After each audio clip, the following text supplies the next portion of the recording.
Assalamu alaikum. Class 6th, subject General Science. Topic the living organisms and their surroundings. Subtopic different habitats. प्यारे बच्चों, हमने habitat और adaptation के बारे में पिछले लेक्चर में पढ़ा है। हैबिटेट आपको पता ही है, जो हमने पिछले लेक्चर में हमने पढ़ा। हैबिटेट का मतलब हो गया जो भी लिविंग ऑर्गेनिजम्स है, लिविंग थिंग्स जो है, इनके इर्द गिर्द जो भी चीज़ें हैं, इनके इर्द गिर्द जो भी है वो उसका जहाँ वो रहता है वो होगा उसका हैबिटेट। और हैबिटेट के दो किस्म है। एक हो गया, आज वही हमारा टॉपिक है कि सब टॉपिक हमारा डिफरेंट हैबिटेट्स, यानी मुख्तलिफ किस्म के हैबिटेट। हर एक जानवर या हर एक प्लांट जो है वो अलग अलग कंडीशन, अलग एनवायरनमेंट में अपनी ज़िंदगी बसर करता है।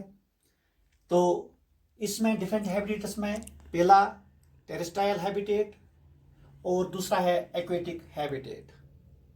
टेरेस्ट्रियल हैबिटेट हो गया जो लैंड पे यानी खुश्क में रहने वाले जानवरों के इर्द गिर्द जो जो हम रहते हैं वो गया टेरेस्ट्रियल, यानी खुश्क में, लैंड में। एक्वेटिक हो गया पानी में रहने वाले जानवरों के हैबिटेट्स। टेरेस्ट्रियल में आता है डेजर्ट्स यानी रेगिस्तान में पाए जाने वाले जानवर या पौधे, उनके हैबिटेट्स।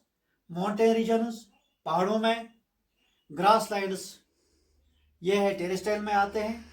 और एक्वेटिक में आते हैं ओशंस, पॉन्ड्स एंड लेक्स, यानी समंदरों और बाकी झीलों और में रहने वाले पेड़ पौधे या जानवर। पहले हम देखेंगे डिजर्ट में हर एक जानवर जो है या हर एक प्लांट जो है वो किस माहौल में, किस हैबिटेट में रहता है और उसका जो बॉडी स्ट्रक्चर है या वो किस हिसाब से है। आपको पता है, हम यहाँ एक मिसाल लेंगे कैमल का। कैमल आपको पता ही है, कैमल हो गया ऊंट।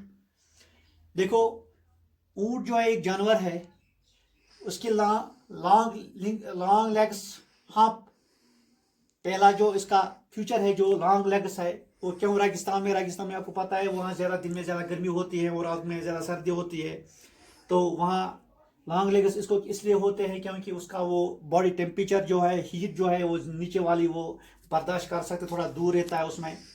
Excrete small amount of urine, कम जो यूरिन हो गया, जो आउटलेट यानी पेशाब जो होता है वो कम मकदार में ऐसे मतलब उसका हो जाता है। ड्राई डंक and do not sweat, leave many days without water, बहुत दिनों के बाद पानी के बगैर, बहुत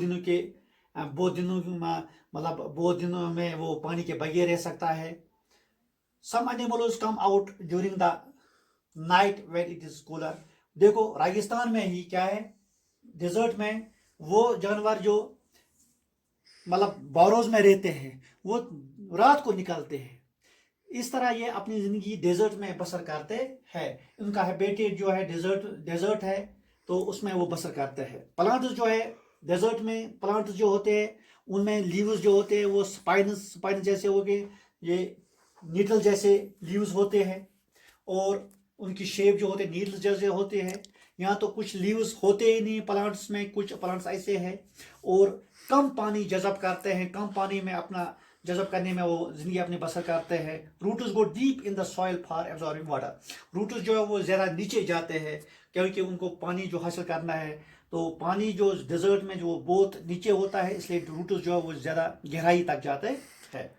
माउंटेन रीजन्स में दूसरा जो है उसका टेरेस्ट्रियल का माउंटेन यानी पहाड़ों में जो हैबिटेट होता है वो क्या होता है, उसमें cold and windy some areas snowfall in winter, इन्हें वहाँ क्या सर्दी होती है, हवाएं होते हैं और किसी कहाँ बहुत सारी जगहों पर क्या होती है बर्फबारी होती है। तो इसलिए वहाँ जो दरख्त है, वहाँ कोई जो ट्रीज है वो कोन शेप्ड एंड स्लोपिंग ब्रांचेस जैसे होते हैं, जैसे जो भी वो ऐसे होते हैं।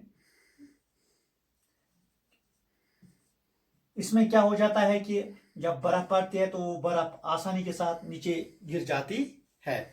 तो इस तरह प्लांट एनिमल जो होते हैं उनका जो स्किन होता है वो थिक होता है, लॉन्ग हेयर उसके उनके बॉडी पर बाल्स होते हैं, और क्योंकि वो उनका वहाँ ज़्यादा सर्दी होती है, स्नोफॉल होता है, तो उनके जो टोज होते हैं वो भी मजबूत होते हैं, जैसे स्नो लियोपार्ड जो है उसमें उसमें भी फर टूल्स जो होते हैं उसमें फर वो मजबूत हो जाते हैं क्योंकि उनको सर्दी भी नहीं लग जाती है। और जैसे माउंटेन गोट जो है, तो उस बकरी की क्या होता है, उसके चलने में उसके स्ट्रांग हाउस होते हैं, यानी उसके जो ऐसे मानो कि उसके पाँव जो होते हैं वो बिल्कुल स्ट्रांग होते हैं, मजबूत होते हैं, क्योंकि उसको क्या हो जाता है रॉकी स्लोप्स में उनको चलना पड़ता है। रॉकी स्लोप्स हो गए मतलब पथरीली, मतलब रास्ता जो होता है या उनमें होता है वो उनमें चलना पड़ता है। तो इस तरह जो उनके एनिमल जो है वो डिफरेंट हैबिटेट, उसके हैबिटेट के हिसाब से अपनी जिंदगी बसर करते हैं।